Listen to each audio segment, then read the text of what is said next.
하나님의 말씀은 맛있습니다. 하나님의 말씀은 즐겁습니다. 하나님의 말씀은 생명과 행복을 줍니다.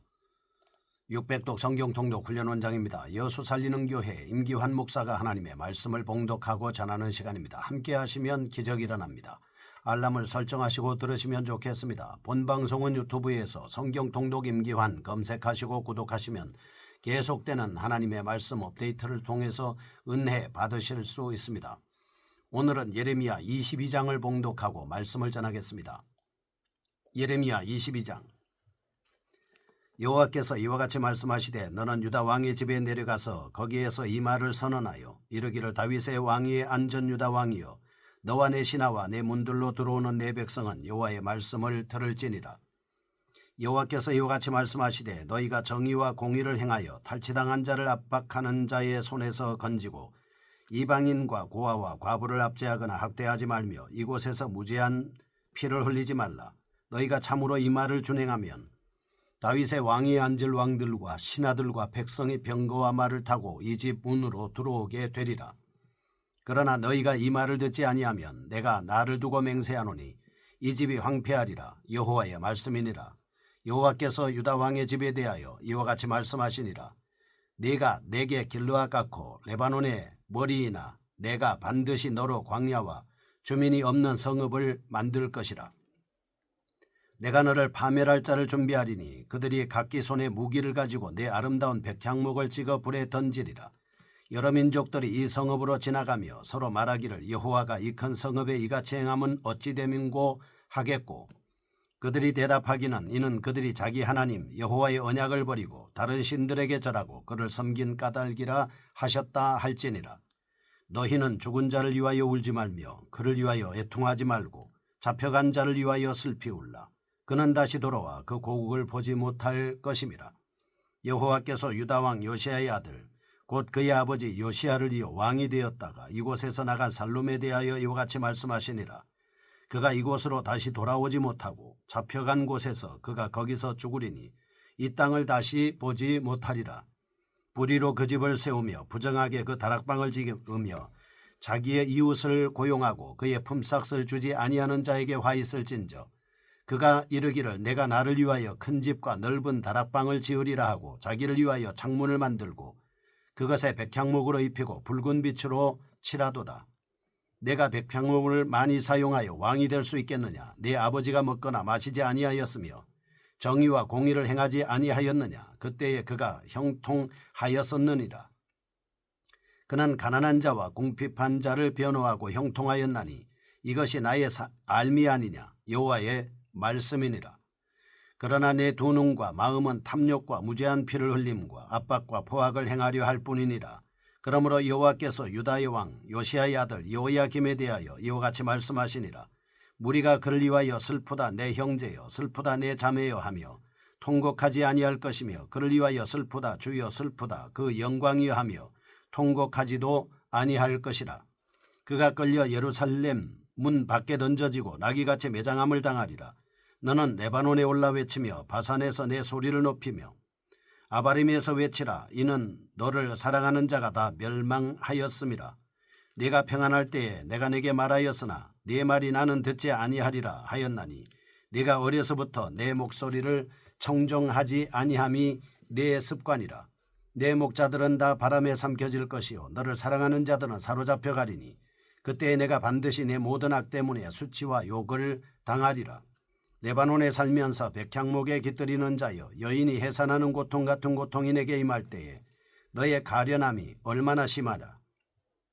여호와의 말씀이니라. 나의 삶으로 맹세하노니 유다왕 요야김의 아들 고니야가 나의 오른손에 인장반지라 할지라도 내가 빼어 내 생명을 찾는 자의 손과 내가 두려워하는 자의 손 곧 바벨론의 왕 느부갓네살의 손과 갈대아인의 손에 줄 것이라. 내가 너와 너를 낳은 어머니를 너희가 나지 아니한 다른 지방으로 쫓아내리니 너희가 거기에서 죽으리라. 그들이 그들의 마음에 돌아오기를 사모하는 땅에 돌아오지 못하리라. 이 사람이 고니야는 천하고 깨진 그릇이냐 좋아하지 아니하는 그릇이냐 어찌하여 그와 그의 자손이 쫓겨나서 알지 못하는 땅에 들어갔는고. 땅이여 땅이여 땅이여 여호와의 말씀을 들을지니라. 여호와께서 이와 같이 말씀하시니라. 너희는 이 사람이 자식이 없겠고 그의 평생 동안 형통하지 못할 자라. 기록하라. 이는 그의 자손 중 형통하여 다윗의 왕위에 앉아 유다를 다스릴 사람이 다시는 없을 것임이라 하시니라. 아멘. 예레미야 22장입니다. 악한 왕들에 대한 심판의 말씀입니다. 심판에 관한 21장에서 25장의 특별한 예언 중 첫 번째에 속하는 부분입니다. 유다의 패망 시기와 연관 있는 유다 왕들의 범죄를 지적함으로써 표면적인 유다 왕권의 멸망의 원인을 보여주고 있습니다. 시드기야, 여호아스, 여호야긴 등 왕들의 매도 사실을 시대적 상황과 관계 속에서 면밀히 추적함으로써 당시 유다의 패망이 바로 유다 왕들의 행태와 밀접한 관계가 있음을 보여주고 있습니다. 1절에서 12절 유다가 징계를 받게 된 원인과 징계의 목적을 설명하고 아울러 여호아스 때의 범죄를 서술하고 있습니다. 13절에서 30절 여호야김과 여호야긴 왕 때의 범죄를 연속적으로 언급하고 있습니다. 이상의 내용들을 통해서 당시 유다 왕들이 얼마나 언약 백성으로서의 독특성을 망각하고 방조했는지를 언약의 신학적인 측면에서 중점적으로 진단하고 있습니다. 본장의 구조적 특징입니다. 1절에서 2절 도입부, 3절에서 9절 언약의 내용을 상기할 것을 요구하고 있습니다. 10절에서 30절 본론으로 유다 왕들의 신뢰입니다. 10절에서 12절 유다 왕 여호아스의 왕의 시기, 13절에서 23절 여호야김 왕의 시기, 24절에서 30절 여호야긴 왕의 시기 등에 대한 말씀입니다. 내용적인 특징을 살펴보겠습니다. 첫째 1절에서 7절입니다. 당시 왕들과 지도자들이 취해야 할 바람직한 태도를 알려주고 있습니다. 특별히 예레미야 왕과 지도자들에게 권면을 집중하고 있는 까닭은 위정자들의 개혁은 백성들의 개혁을 위한 모범이기 때문입니다. 왕은 하나님의 언약 백성들을 올바르게 인도해 나가는 하나님의 대리사역자로서 막중한 책임을 가지고 있습니다. 그러므로 선지자는 다음과 같은 두 가지 사실을 준수하도록 권고하고 있습니다. 첫 번째 3절은 가시적인 약자들을 보호하도록 요청합니다. 구제 행위는 하나님의 율법을 실제로 이행해 나가는 증거가 되고 언약 공동체의 본질적인 속성에 해당한다고 볼 수 있겠습니다. 두 번째 3절입니다. 성전에서 공의가 유지되도록 노력할 것을 요구하고 있습니다. 유다의 왕권은 이방의 왕권과는 본질적으로 구분되는 신정체제이기 때문에 왕이 성전에서 공의를 실현하는지의 여부는 과연 전체 언약 공동체 내에서 하나님의 대행자로서 이 역할을 온전히 수행할 수 있는지의 관건이 되기 때문입니다. 둘째, 세 명의 왕들의 범죄를 지적함으로써 언약에 대한 유다의 자세를 효과적으로 묘사하고 있습니다. 여호아스 왕은 왕위를 계승할 자격이 없었음에도 등극하여 여전히 열조들의 죄악을 답습하였고 유다의 왕권이 하나님께 있음을 망각한 채 죄악을 회개하지 않았습니다. 여호야김 왕은 궁전을 짓기 위해 백성을 수탈하고 부역을 강요함으로써 백성들에게 압박과 강포를 행하였습니다. 하나님의 규례를 전혀 준행치 않았습니다. 하나님의 성전을 오염시켰습니다. 여호야긴 왕은 반바벨론 정책 실행으로 여전히 열조들의 죄악을 답습했습니다. 선지자 예언 무시했습니다. 하나님의 율법을 무시했습니다. 첫 번째 1절에서 12절 보겠습니다. 유다 왕가의 성격입니다. 유다 왕가에 대한 하나님의 재앙의 이유와 목적을 진술하고 있는 부분입니다. 왕들이 하나님의 율법을 무시하고 연약한 자들을 압제한 사실에 대하여 책망하고 있습니다. 아울러 참된 공의를 실천하지 않으면서 하나님의 성전에서 드리는 모든 제사의식은 아무런 의미가 없음을 분명하게 지적하고 있습니다. 1절에서 9절 예레미야가 성전 문 앞에서 유다 왕가에 대한 말씀을 선포하고 있습니다. 10절에서 12절 언약을 위반한 신뢰로서 요아스 왕의 범죄를 언급하고 있습니다. 왕들이 유다 사회 속에서 하나님의 대리 통치자로서 공의를 실천해 나가야 함에도 불구하고 오히려 율법을 파괴하고 예루살렘 성전을 통한 거짓 희망을 불어넣고 있음에 대해서 신랄하게 책망하고 있습니다. 이에 대해서 유다 왕가에 대한 하나님의 경고와 언약을 저버린 익명의 유다 왕들에 대한 그리고 그 말씀은 파기 신뢰로서 유다 왕들에 대해서 정리할 수 있겠습니다. 내용적 특징입니다. 첫째 1절에서 5절 하나님은 왕을 위시한 모든 백성들에게 공의를 수행하도록 촉구하고 있습니다. 언약 공동체는 하나님의 정의가 완전히 실현되는 장이 되어야 합니다. 만약 공의가 드러나지 않고 악재와 불의가 만연한다면 하나님과 언약을 저버리는 행위로 간주될 수밖에 없습니다. 둘째, 10절에서 12절입니다. 요시야 다음 왕인 요아스 왕의 범죄가 기록되어 있습니다. 그는 요시야 왕의 넷째 아들입니다. 차기 왕 요야김의 아우이기 때문에 실제로는 왕위를 계승할 자격이 없었습니다. 부친 요시야 왕이 이 바로누고 2세에게 죽임을 당한 후 BC 609년에 백성들이 옹이하여 왕위에 등극하였습니다.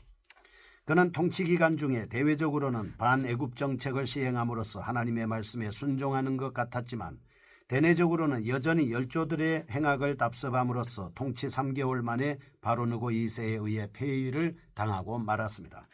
예레미야는 이에 대해 여호아스가 결코 예루살렘으로 돌아올 수 없을 것이며 애굽에서 죽을 것이라고 예언하고 있습니다. 실제로 여호아스는 부친 요시야의 종교개혁의 실상을 온전히 파악하지 못하고 오히려 그 개혁을 실패로 돌아가게 한 장본인이었습니다.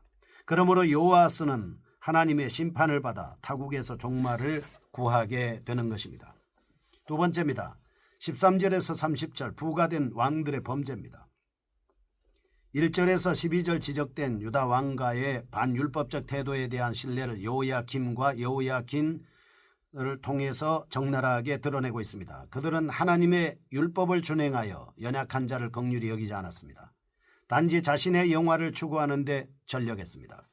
그 결과 가나안 땅으로부터 쫓겨나서 다시는 돌아오지 못하는 지경에 이르게 됐습니다. 13절에서 23절 여호야김 당시의 범죄를 지적하고 24절에서 30절 여호야긴 당시의 범죄를 또 지적하고 있습니다. 내용적인 특징을 살펴보겠습니다. 첫째, 개인적인 이익에만 관심을 갖는 여호야김 왕의 불의와 그 결과에 대해 기술하고 있습니다. 여호야김은 궁전을 짓기 위하여 유다 백성들을 희생시키는 잘못을 저지르기에 이르렀습니다.